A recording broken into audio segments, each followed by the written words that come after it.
In the last known city on Earth, people are disappearing in their sleep. Those who remain exist in a crisis of reckless experiments to keep awake. Sleep Awake blurs the boundaries between reality and imagination. But will this game keep you awake? Let's find out. At the time of this recording, there is still no safety from the hush. If these words reach you, if you remain awake, I beg you, do not sleep.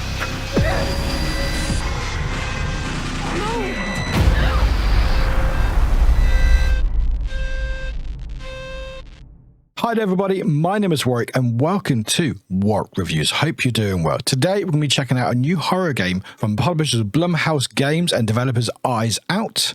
And this is a game called Sleep Awake. And I do want to say a big shout out to the team for the review code. I really appreciate that. And what I'm going to do, as we always do my reviews, is check it out, talk about what the game is all about, sort of the mechanics, the settings, and more importantly, if it's worth your time. But before we do that, hi, I hope you're doing well. Again, my name is Warwick and I do reviews here on video games, on products, on TTRPGs, even sort of funny shorts. But also you will find me on Twitch, which is twitch.tv/Warwick. And you'll find me on various socials where you may be.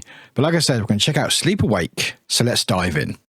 So Sleep Awake is an immersive first-person psychedelic horror narrative experience that explores the realm between sleep and death. Submitted to continuous insomnia, the denizens of the last known city on Earth are reaching a panic crisis of reckless experiments in an effort to avoid the hush, the inexplicable disappearance of those who sleep. You play as Katja and you must survive the devotees of various depraved death cults and desperately try to stay awake. You solve puzzles of this mysterious world while avoiding the grasp of the death cults in an attempt to shatter the horrors of the past. So that's basically the sort of the blurb of the game from the team. So Sleep Awake is about dreams, about in between sleep and death, as the name implies, of course. And you are playing this character called Katja, and so you start with this. In fact, actually, you start from the very beginning, even when you open the game up, with this very sort of psychedelic dreamscape, like blot tests and sort of these weird things moving in and out, sort of sounds are playing about and stuff. That's from the title sequence, and then you start the game, you get settled in, and sort of the narrative is starting. I will say you won't know what's going on.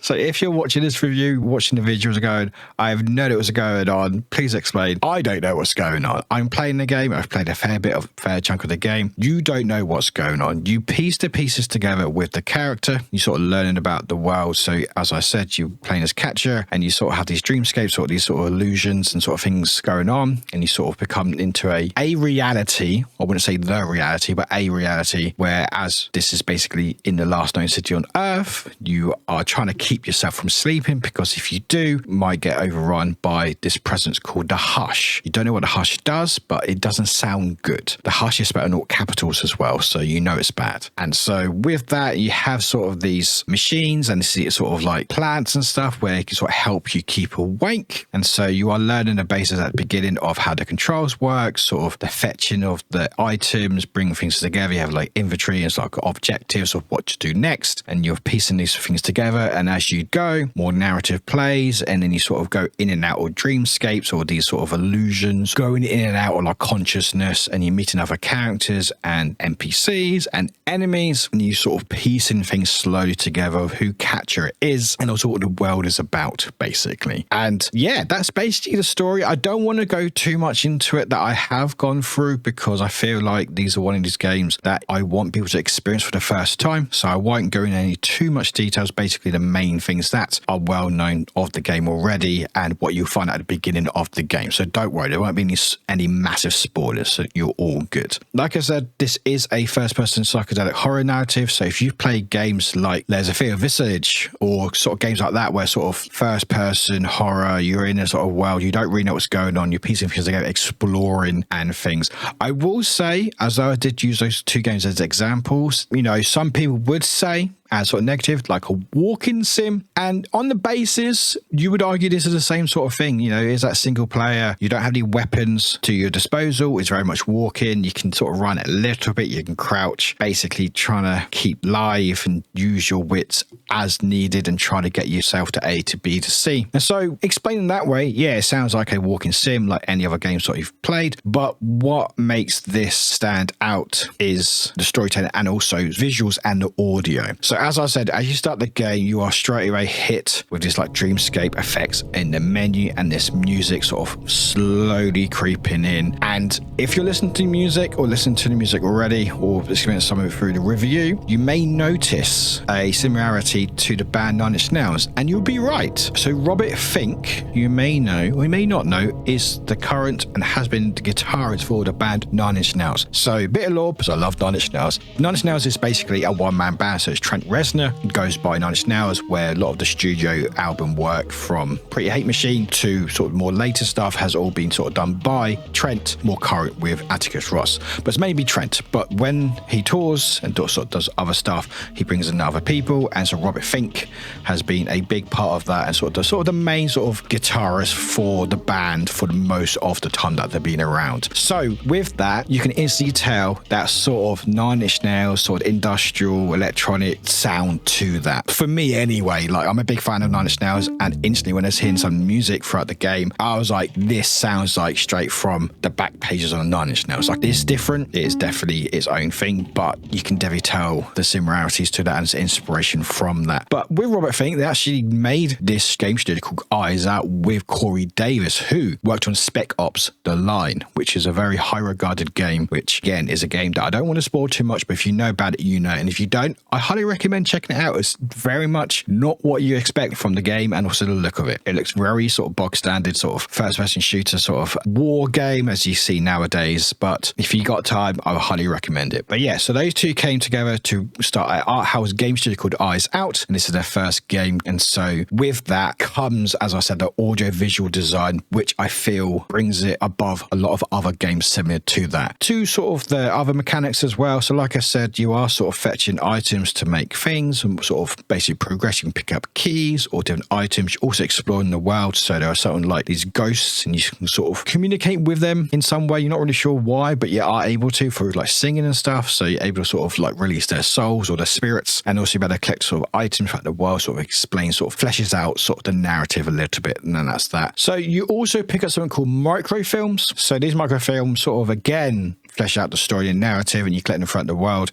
So you start with one at the very beginning and you can sort of read through it. What is great is you can look at all the items, so you can sort of spin around, look at sort of back and forth. I grew up with like games of Resident Evil, so I'm very much always one who will always investigate every part of the item. So when you see the front of it, I'm like, hang on a minute, we're turning that stuff around, we're having a look at every little bit, but you never know what you may see. And so with these microfilms, it gives a bit more of a flash of the story, sort of about the harsh sort of these sort of the cults that you find out later in the game, and more things as you progress. So you collect them, and again you also got those void shadows which I talked about. So with the settings, I'm happy to say that there's quite a decent amount of settings here. If you see my other reviews, I also like to try to cover settings as much as I can, because I feel like the more the better. There are so many different types of people out there in different sort of skill sets and also mobility, and basically just how we operate as human beings. And so having games that incorporate that to make games as accessible as possible is a good thing. So I always like to cover settings to give them my honest opinion of what they can do, what they've done well, what they haven't done well, and what they can improve on. So I'm happy to say, for the most part, the settings are pretty good. One of my bugbears in settings is when you see all these sort of options and stuff, you go, okay, that's all well and good. What does that actually mean? I'm happy to say it actually explains to the side of the settings. So when you go down to our language and all that stuff, it actually explains what these things mean and what they do, and which is great. Because there might be some things you might go, okay, inverted look. You may not know what that is, or hide crosshair. You can actually go, oh, actually, I know what that means and what it does. You can customize that, which is great. So like I said, you've got languages, you can various different languages, as you can see. Subtitles, which you can't change the size of, which I would prefer, but they have got subtitles. You can change crosshair, you can invert your look through mouse and controller. You've also got something called controller audio-based vibration, something that I've not heard of before, but toggle this for your controller. Toggles playback of audio-based vibration on the controllers that support it. When enabled, vibration frequencies are obtained from an audio source, providing greater vibration fidelity. But it does say not recommended while recording or streaming, so I didn't record it or stream it. But you got that there, and then you got the audio. And again, audio is very basic standard stuff. So you got your main sound effects, music, dialogue, user interface and control speaker. And again, it actually explains. I'm sure you see all these settings in many games. You go, okay, sound effects, music. Okay, what does that actually change? So you actually see it's like what it does and what you can do to change that. Display. So you've got brightness, you can change, which actually start at the beginning, but you can change it again. You got disable motion blur, which is a great option. I love that they have that. A lot of people with first person can't handle it because the motion blurs are having that option to disable it. It's great. Screen modes, resolutions, frame rates, etc. And then you've got quality presets, and then you can customize them. And again, it's so great because I actually learned about anti-aliasing. I would know what it means now. It means like smoothing of edges of like pixels and stuff. Now I know, but the game explains it. Yes, okay, I could have looked into it, but I'd rather have a game explain it. And that's great. So you actually know what you're changing. So you got that there. And then controls. And as I said briefly, you can play with control up, so you can see the controls with this of how it works and where it is and what it does. And then I did also demonstrate with the controller and where things are.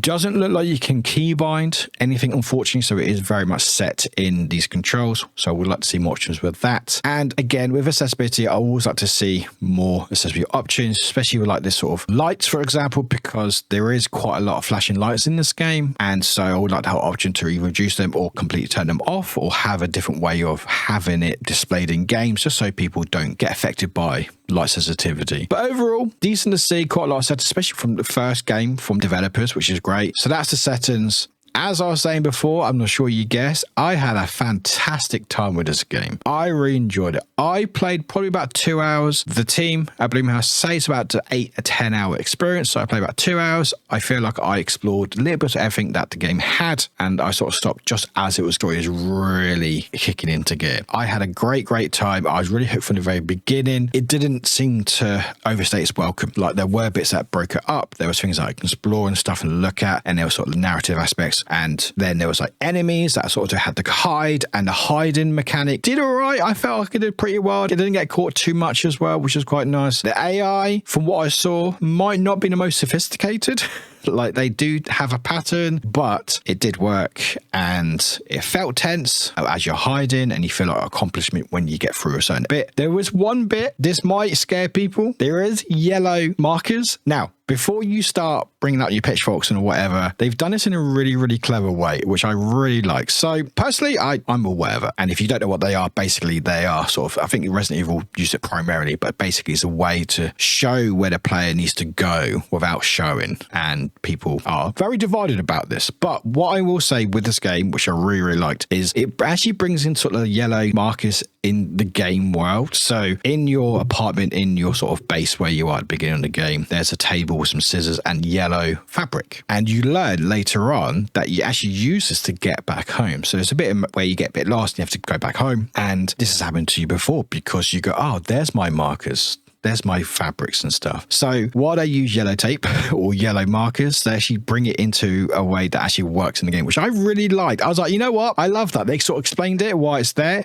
It is not just, oh, there's some yellow paint here for some reason. It's like, oh, actually, that makes sense because, you know, this character's been here before. They've obviously going to mark where they need to go. Doesn't seem to get in the way. It doesn't handhold your hand in that way. But yeah, fantastic game. Really enjoyed it. I'm really intrigued to see where the story is progressing. My concern with the game is I played about 2 hours of it, did sort of experience quite a lot of the game. I'm concerned if it will run out of steam by the end of the game. I don't unfortunately have time to review full games, unfortunately. I have a full-time job, I do other things, but my only concern is, will it be able to sort of keep that tension, keep that suspense, keep that sort of intrigue going for that potential 8 to 10 hour run? I think so, but I don't know. So mileage will vary depending on what sort of type of game that you want. If you are sick of walking sims, you may be hesitant, but I would say give it a go because I feel like the style, sort of the audio aspect of it, and the narrative is really interesting, which will draw you in. And it doesn't feel cheap either. Like there might be some games where it feels just cheap or like jump scares cheap. There's very much more tension, sort of that dread feeling rather than just like a jump scare. And if you enjoy those types of games, you're great. And even if you don't, if you never played these types of games and you just love soundtrack or you just like some really interesting looking visuals, I think you're good. So I highly recommend it. It's going to be out on Steam, on PC, Xbox and PlayStation, and it'll be out as it is recording, so December 2nd. And yeah, thank you very much for watching. Again, my name is Warwick, and I don't just do reviews here, although you will find many here, including this game and others, which you'll find down below. But also you will find me yapping away on Twitch, which is twitch.tv/Warwick. And no, I don't play League of Legends. It's just my name. And also you find me on various socials where you may be. But thank you to the team at Blumhouse and to Eyes Out for the review code. I appreciate that. And thank you for watching. Thank you very much. Please take care and make sure you don't fall asleep. Bye-bye.